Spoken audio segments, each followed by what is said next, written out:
So yeah, we have Ashley today. I Yay. scooped her out of her desk and was like, how long do I have you for? And she said, well, now only so long. Now 20 minutes. 20 minutes. Yeah. And she's going to pop out, but it's kind of like, we have a guest come in. Yeah. And then we just continue the conversation when they got to bounce. I like it. This is what we normally do anyway. We're just, we get in and out. Yeah, let's do it. I like it. So everybody else better be on watch. Yeah. They never know when they're going to be pulled in. So the reason I pulled Ashley in today for her first Beyond the Deal episode, I was asking Ben, I was like, I want to talk about why people don't show up. And specifically, I've seen it since I've been working in this office and with Ben for 18 months now. I've been to masterminds, I've been to all kinds of networking events, and it's just such a struggle to get real estate agents to show up to things.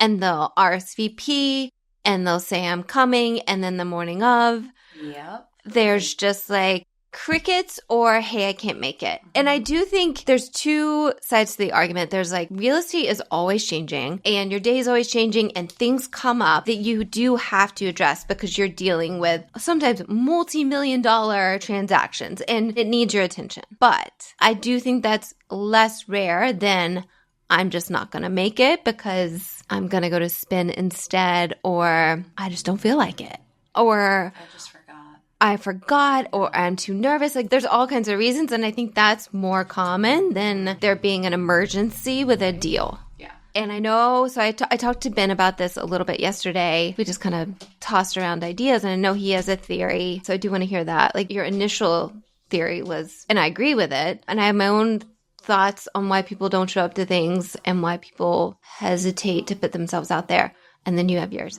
But Ben's is, you think people don't like being uncomfortable? Well, I think there's a lot of reasons that people don't show up. I think it starts with real estate agents just in general have a very poor connection with their schedule. So they let the business dictate their schedule rather than their schedule dictate their business. So you see most real estate agents because again, and it's difficult. Like I don't mean to imply that I've had it all down pat my entire career. Can I ask you a question? What were you like in the beginning? I was very schedule regimented. You've always been that way? Yeah. Okay, good to know. But because I had proximity to people who demanded, like I've always had a real estate coach. When I first got into real estate, I had a real estate coach. The real estate coach said, hey, let's look at your schedule and let's have your schedule dictate what you're doing. So there's an appropriate time for you to do things. And I also wouldn't sort of participate in things that I didn't find of value. And I think there's, in general, real estate agents, because they sort of don't have the advice or guidance, they don't set up the schedule the way that they should. I think a lot of the times what happens is agents will go from like follow a shiny red object wherever it goes, right? Oh, like this is the new thing. Let's go find out about this. And then I got to do this. Oh, I should go networking. Or they do things that make them feel like they're busy to give themselves the feeling that they're not just sitting around and doing nothing. So they'll schedule a lot of like lunches with mortgage brokers and attorneys, and like they'll go to networking events where they never have any real estate conversations, but they feel like they're doing active business. And so they waste a lot of their time, and then they let the 1 or 2 or 3 deals that they've got going on, they let that completely dictate.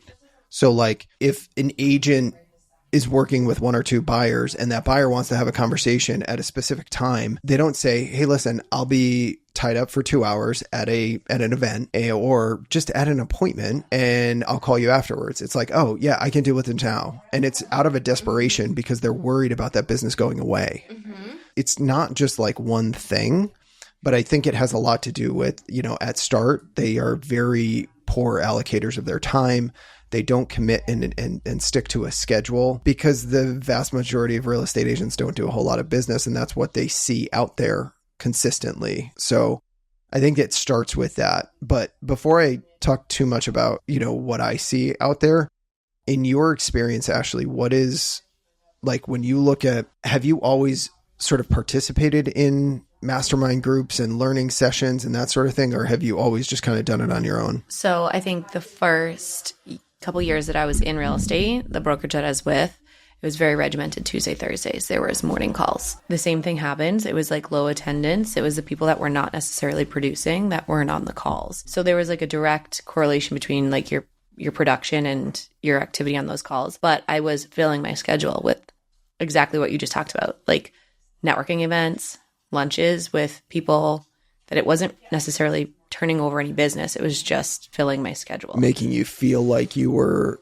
sort of involved in the business, but in Right. fact, it just wasn't. Like these Tuesday and Thursday meetings, like what would the broker or the person presenting, like what would they go over? Like what was the value for participating in these meetings? Yeah. So like one of the calls was what they called a roundtable. So, the whole brokerage would jump on a call and present any questions or things that came up during the week, and the entire brokerage would talk about it. And, the idea was so that everyone could learn from whatever that agent was bringing to the table. So it was an open discussion, and it was an hour. And then on Thursdays, there was more of a presented, like, this is the topic, this is what we're doing. The broker was talking, or someone from outside the brokerage was talking, and your camera was supposed to be on, you were supposed to be present, and hopefully you learned something. Yeah. So did you regularly attend those? Yeah, every Tuesday and Thursday. To me, I'm super type A. Obviously, I put it in my calendar, I do it. Yeah. But a lot of people had trouble time blocking. Like if it's not on your schedule, of course, you're going to forget what you have going on at 9:00 on Tuesday. Okay. So I'm fascinated with these events that they did. What percentage of the brokerage do you think showed up? A quarter. Okay. And how many people was that? Like 12, maybe. 12 people would show up. Okay. And it's the same 12 people every single week. And was it a valuable discussion for you to be involved in? Towards the end, no, I just put my camera on and did something else. At the beginning, when I was new to the industry, yeah, I was picking up a lot because a lot of, producing agents were talking about things that were going on that I had never had exposure to. Yep. But it was just repeating the conversation over and over and over and over again. Yeah. So I eventually just had my camera on, but was working in the background. So first of all, I want to commend the brokerage for even doing that, because that's exceptionally rare within a brokerage, even to collaborate on a small level like that. And it can really help sort of coach and guide some agents. One of the things that I know too is that, I understand the idea of like camera on and participate. Yeah. But there's going to be a lot of situations, especially because of the line of work that we're in, that you can't do that, but you want to still be able to consume the information. Yeah. So I think to a certain extent, you limit the potential of who can participate, even if participation is limited to sort of consuming the information versus, sort of an active participation. So, I think that that's amazing. And getting even 12 people to show up routinely out of, let's call it 50 or 60 agents, that's still exceptionally good. Like that's better than average. Yeah. So I think that that's great. You've had some experience since with sort of trying to attract some agents to participate in events here at the office that we provide, and also agents that have partnered with us to participate not only in the value that we provide, but also the value that our upline, Aaron and Jose and Lars, all of the content and the masterminds and the coaching sessions that they provide. And very rarely do we get to people to participate. Yeah. Why do you think that is? I think you kind of hit the nail on the head. I don't think that they've been exposed to having that regimented schedule, or it wasn't important to them. They're not seeing that direct result from having a consistent schedule. And I think they're intimidated by coming into a room of agents that either they don't know or they do know, and they may see them as a higher producer than them. But I think time blocking is something that a lot of agents struggle with. They're chasing. Two things. So it's time blocking and schedule, and then sort of the intimidation factor about participating in something because it exposes you to either what you haven't done in the past or what you're not doing currently. Yeah. And I think that that's a big part of what I talked to Lauren about yesterday with regards to one of the biggest reasons that people have a hard time participating is because it sort of shines a spotlight on the things they're not doing. Right. If they get on a call and they hear about all these people making moves and sort of working hard and all that kind of stuff, just sort of subconsciously, it gives you a lot of pain because it amplifies, what you're not doing. Right. I think to that too, not understanding that there's so much, you can gain so much growth from being uncomfortable. I don't think people see that it's a gain and that they can grow from it. I think they're uncomfortable because it's exposing a flaw or a fail for them. Yeah. Do you think that real estate agents, part of what they think they should be doing as real estate agents is learning? Or do you think that they believe that they just have to work?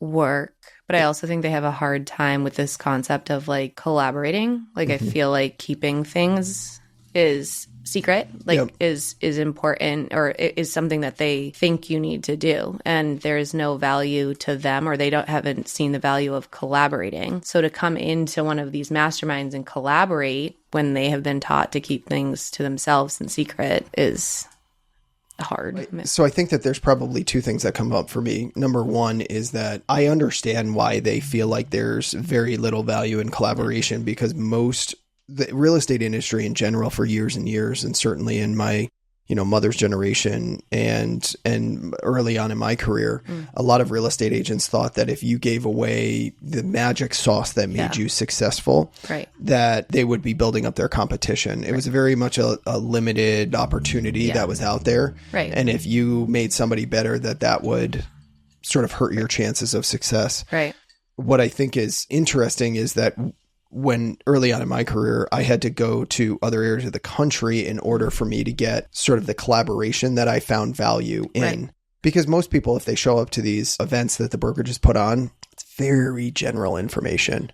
Like, and it might be good for newer agents just to get a lay of the land, but it's very rare that you're going to walk in and you're going to have like a lot of value that's actually going to be tangible and usable. So I think that's probably one of those things that happens. And then you talk about the fear of, and the intimidation factor. Yeah. Part of that too, I think, is that if you do have somebody that starts to participate and then they don't take action. Right. I think what it almost, again, subconsciously, it creates this behavior pattern where they're going to go learn, they're going to be uncomfortable, and then they don't act. And then they sort of feel worse about themselves over the coming weeks, because either they see other agents actually taking action and doing something, or they just ignore the whole thing. And then they go, well, I think it's subconscious, where they just say, I'm not going to implement anything that I learn anyway. So why am I going and putting myself in an uncomfortable situation? Exactly. I would argue that the more you're in that uncomfortable situation, the more your natural instincts will want to take action to make you more comfortable. Right.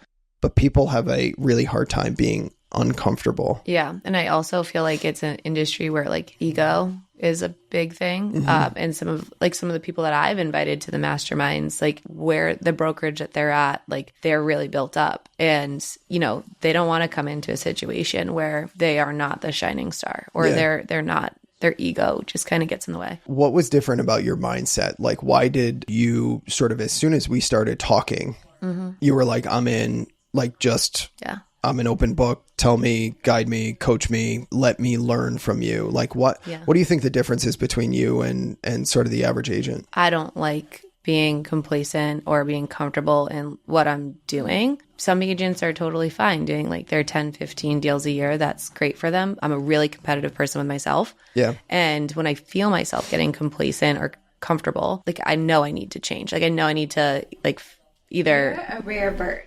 I'm like super type A, like just super competitive within myself. But not everyone has that. I know sometimes it's a flaw. Like I just can't, I don't like failing. So I knew, like I had just had my second kid. I knew before going into that I was in a rut, and where I was not going to help me get out. I didn't have proximity. No one was pushing me. And they were like, oh, look, she's doing great. She's young. She's a top producer. And I didn't want to be that. I wanted to be a lower fruit on the totem pole so that you could push me to continue growing. I don't like being at the top. That was true for me back in the day too, is that, doing 25 or 30 transactions at a RE/MAX office with the exception of one or two agents. And I was very fortunate that I had Gil Campos in my office who was doing 70, 80, 90 deals between him and his team, where that was always sort of, that allowed me to push. But you said something earlier that was interesting to me, that you're competitive with yourself. Do you ever feel like you're competitive with other people? I can be, but I've found like in my past that like it's within me. I could be competitive with someone else if it was like an accountability situation, but it's more so an internal, I just like need to keep pushing. Yeah. You strike me as a person that like, you root for other people to do better. Yeah. Because inherently, I think you understand that the better everyone is around you, right, the more it's going to push you to be better, which is a really rare quality, because most people want to be better than others, but they want others to do less than them just so that they can be better. They don't want to use it as motivation and fuel to do better and grow and, you know, accomplish more, but they just want to be first to be first. Yeah. For me, I would rather everyone be doing amazing, and it continues to light a fire within me. And when I don't have that fire, then it's just like, I don't like doing the day to day and just be like, oh yeah. I do have a follow-up question. Before you have to sign off, I have like a very specific question about your week and how you time block. Okay. I think people would find that interesting. Especially since we know that Connor doesn't really do anything to support or help you at all. So, you know, you're a single mother and, you know, there is no husband around at all. Connor never does anything ever. He made the episode. I don't know if he's going to be happy Connor, about what that. up, brother? No, I think to the average person, like, our family schedule is so, like, just a mess, but to us it makes sense. But what does a day look like, or week look like for Ashley? So my husband is a police officer, and his rotation is 4 days on, 4 days off. So like 4 of those days, like, he is super supportive and like is with the kids. So like typically it's like a Tuesday, Wednesday, Thursday. I have the mornings until 12 o'clock, and then I have to go pick up my son.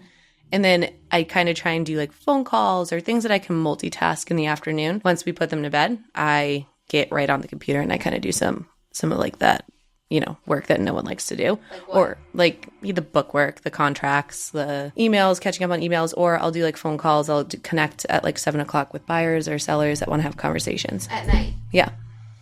I don't really shut off. I kind of just go. And my middle of the afternoon is when I kind of refocus on the kids. So like 12 to 2 or 3 is kind of my time that they're eating lunch, doing nap time. I'm connecting with them. I'm doing their stuff. It almost works really well because you've got that break sort of in that middle of the day where you can sort of connect with your family and take a minute away from real estate. Yeah. Not that I'm sure you take calls during that time too, but like it is sort of pulling away. When you were saying that, I was like, get to 7 o'clock at night and I can't do anything voluntarily. Like if I'm negotiating a contract, I can be on and I can do that. But you will never, and this has been my entire career, you will never find me doing like busy work or shit at night because I am spent. But you work right through the day. But I go through through the day. Right. So that really makes sense. I'm more like you. Yeah. As a mom, I need to break it up. Right. So did you always know that was sort of like, did you program in that time blocking where you knew you were going to work at night, or was it created out of necessity? It rotates around my husband's schedule. So like right now he works a midnight shift. He needs to sleep. And so he'll sleep from 12 in the afternoon until like 5 o'clock, 6 o'clock. And when he gets up, I can kind of tap back out and do my work. If his schedule changes, if it's a 3 to 1 shift, he has to go to work at 2. So like I have to take the kids, and like from 2 to 5, I'm mom. Yep. I don't have any help until 5 o'clock when like my parents or someone, a babysitter, is around. Yeah. So it just kind of has fallen that way, but we just stay very fluid and flexible. I just know that the morning time is my time. So if something in the office or like something physical needs my attention, I know I have to do it before 12. What I think I hear is that like everybody's going to have their individual necessities of what has to get done on a daily basis, right? And I think you have to look at your priorities and where you're spending your time. Right. So, you know, there has to be a certain amount of time that you're spending on yourself and your well-being. There's a certain amount of time that you have to be a parent and a spouse and supportive of your partner, right? And that was a lot like when my kids were, you know, when my wife was pregnant and my kids were really young, like I would get up and out and I literally wouldn't see the kids until like the evening. And so there was weeks that would go by and Colleen would get to a breaking point where she'd be like, you need to be home at night a little bit more because I need a break. Yeah. And so we all have these things that we have to do, these commitments that we either make to ourselves or our families or our spouse or whatever it might be. But we have to really look at the time that we have and then maximize the time that we do have to work. If you're intentional about sort of making a commitment to those other things, you have to be intentional about the commitment that you're making to work and take advantage of the time that you have and be efficient. Exactly. Yeah.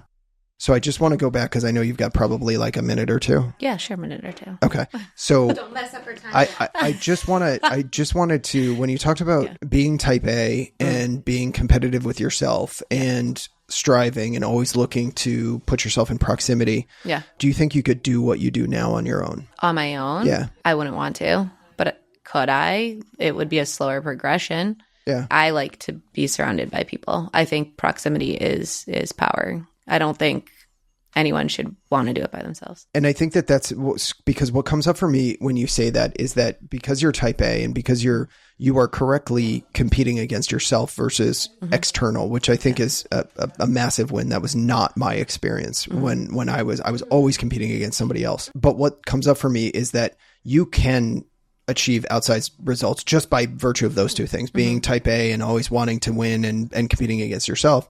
But I think you still understood that if you're in collaboration and you're in proximity to other people that are doing massive things, it just makes it exponentially easier.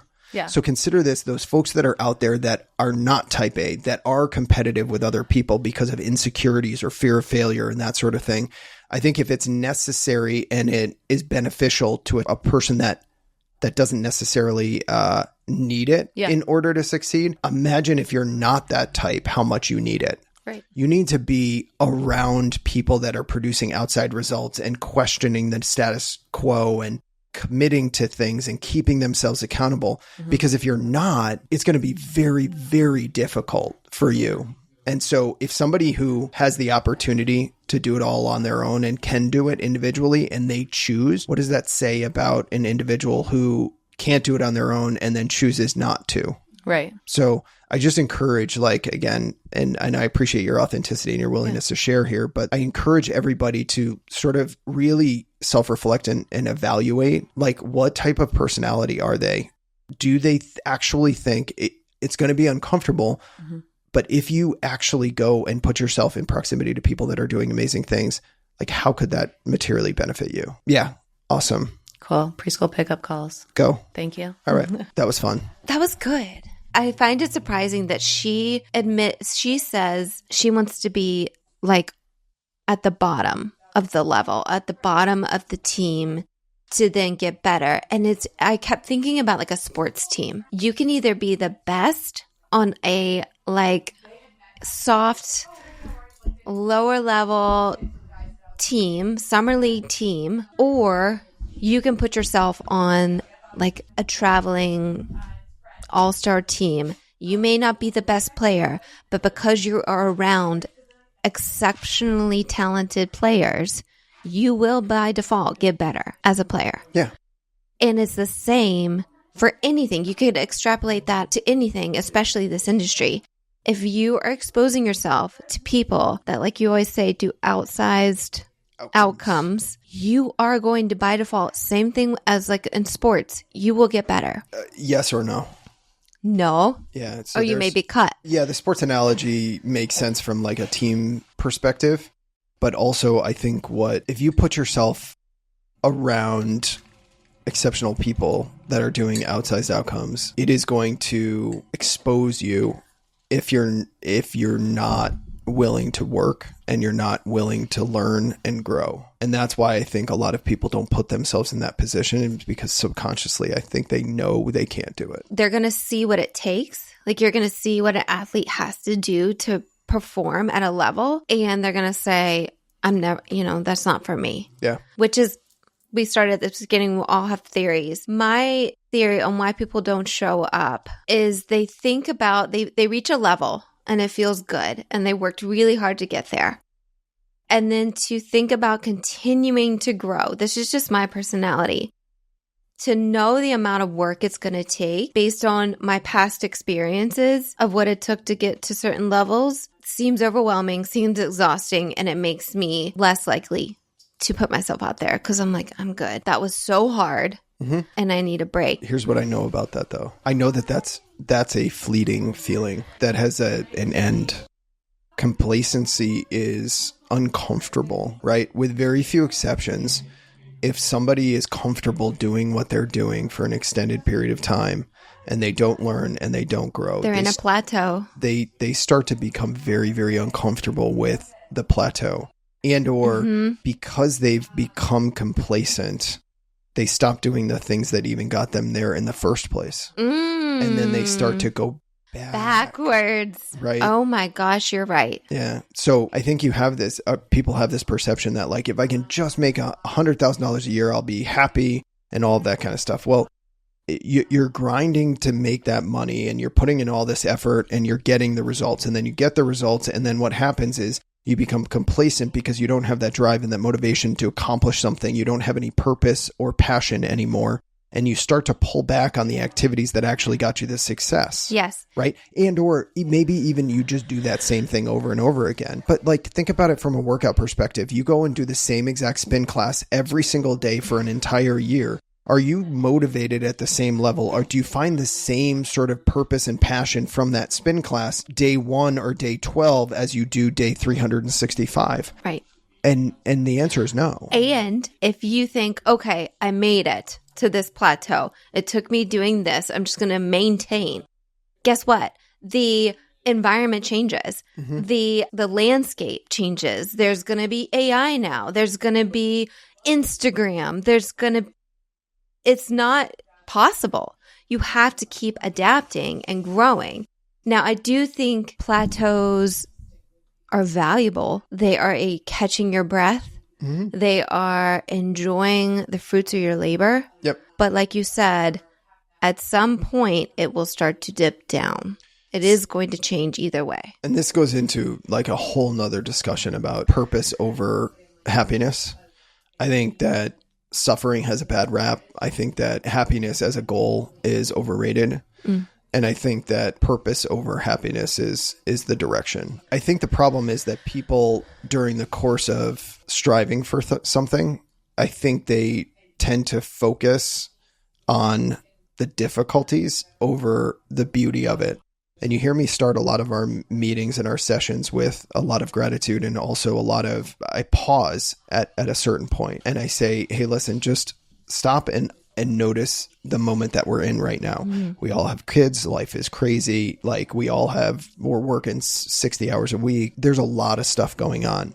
But also understand that if you could look back at this exact moment, if you could 10 years, 15 years, when you're sitting around in retirement or you physically can't do what you can do right now, and you look back on this time, you will look back at this, at your passion and your hard work. You will look back at it as one of the best times in your life. But in the moment, we tend not to recognize that. Absolutely. And so we only focus on the negative or the difficulties. And that just, again, compounds the issue of trying to push and strive for more. Right. So I think that stops people from showing up is, I don't want to explore leveling up. I don't want to explore growth right now because all they can think about was, past experiences. But I think if they look at it like what Ashley was saying, being in proximity to others doing amazing things, as not intimidation, as not showing me what I'm not doing, but just as it's going to rub off. And I don't have to do it alone. I don't have to level up alone.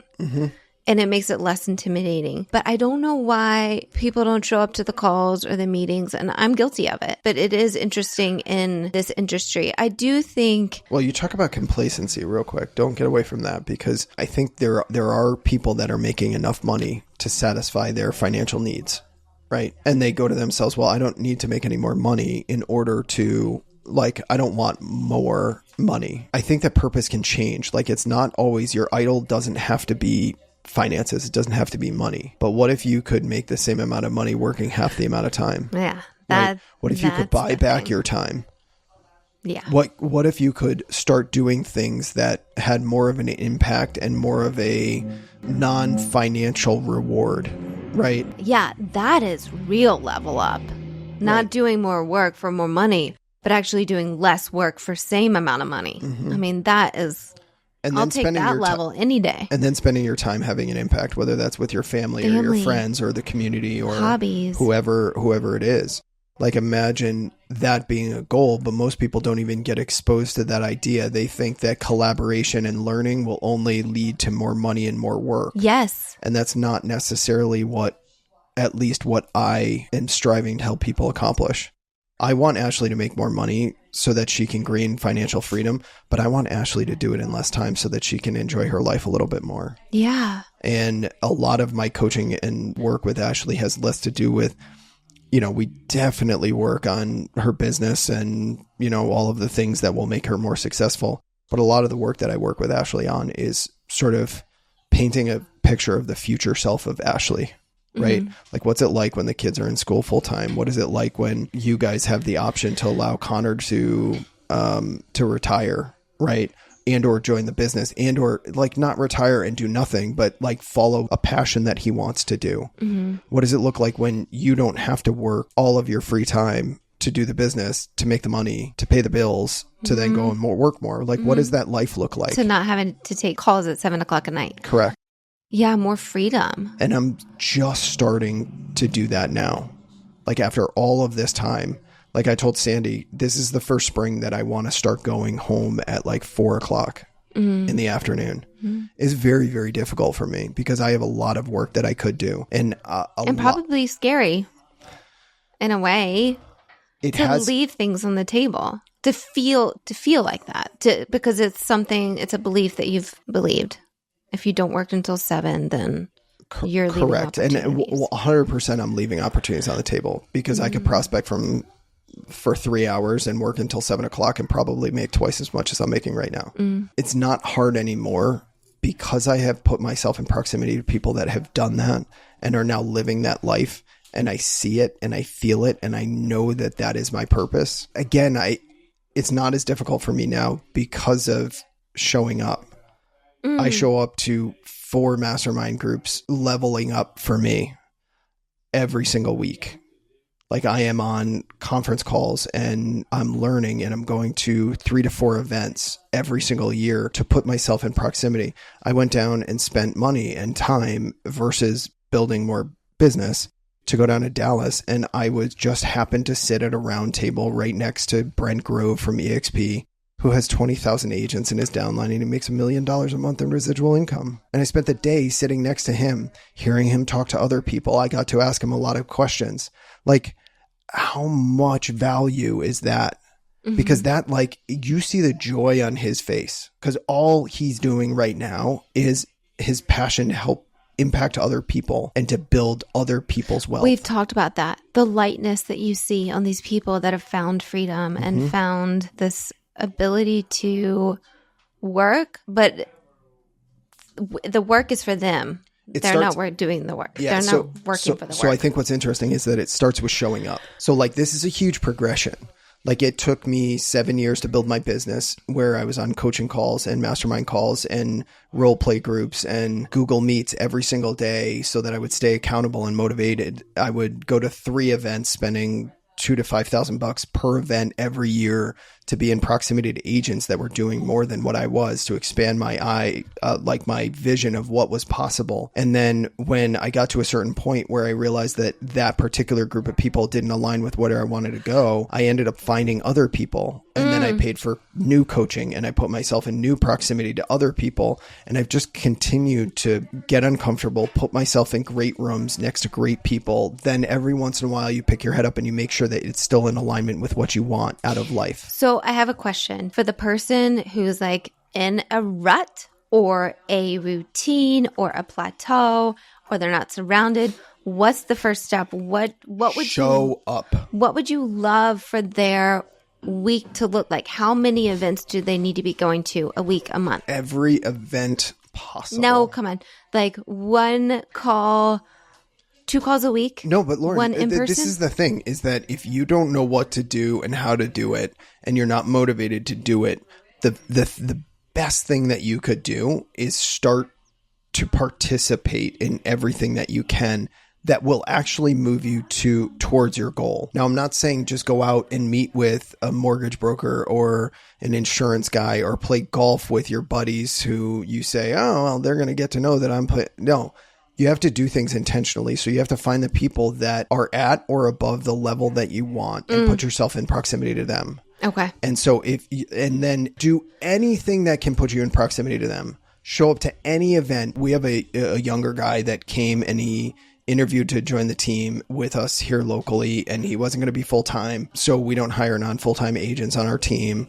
But I gave him some advice and guidance, and I know he went and spoke with like 5 other top agents in the area and got advice and guidance. So he's already doing it. Then he's got a full-time job, but he's closing transactions and he's showing up to every event and he's consuming all the content that we have online and he's going to all of these things. And his growth is exponentially better than almost anybody else that I've seen at this organization. And the reason for that is because he shows up and he will come to anything that involves people that he holds in regard to get him closer to what he wants out of life and to expose him to new ideas and new thoughts and new ways of doing things, right? Because he's not going to be able to do that himself at the rate of speed that he wants to.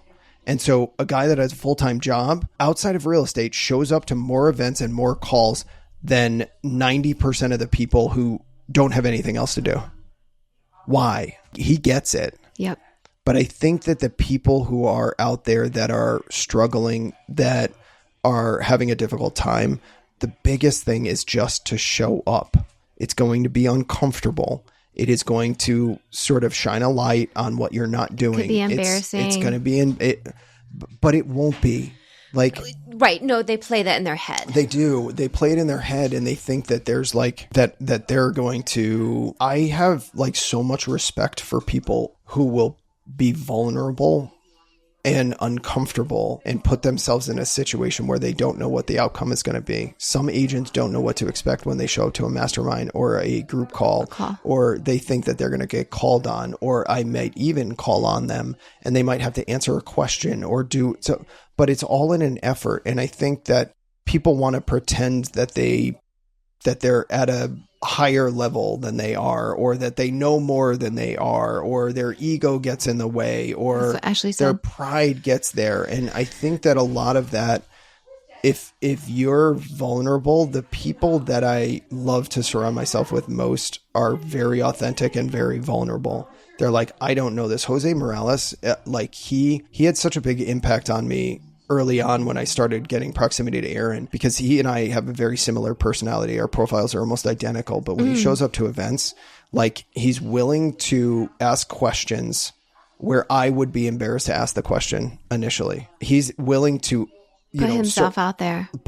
Say what he doesn't know. Because he's like, I don't know. And people assume that if you don't know, then you must not be as smart or as intelligent, and your ego gets in the way of asking those questions. Jose would just be like, I don't understand. Can you explain it better? Yeah. Or I don't understand. Here's what I don't understand. Can you tell me how that makes sense to you? Right? Where I would be like, why am I not getting this? In my head, I would run through it and I'd say, why am I not understanding this? I don't really get it. But I would never be comfortable in previous iterations of myself. I would never be comfortable to be like, hey, listen, I don't get it. Can you tell me why? I don't like, and put myself out there.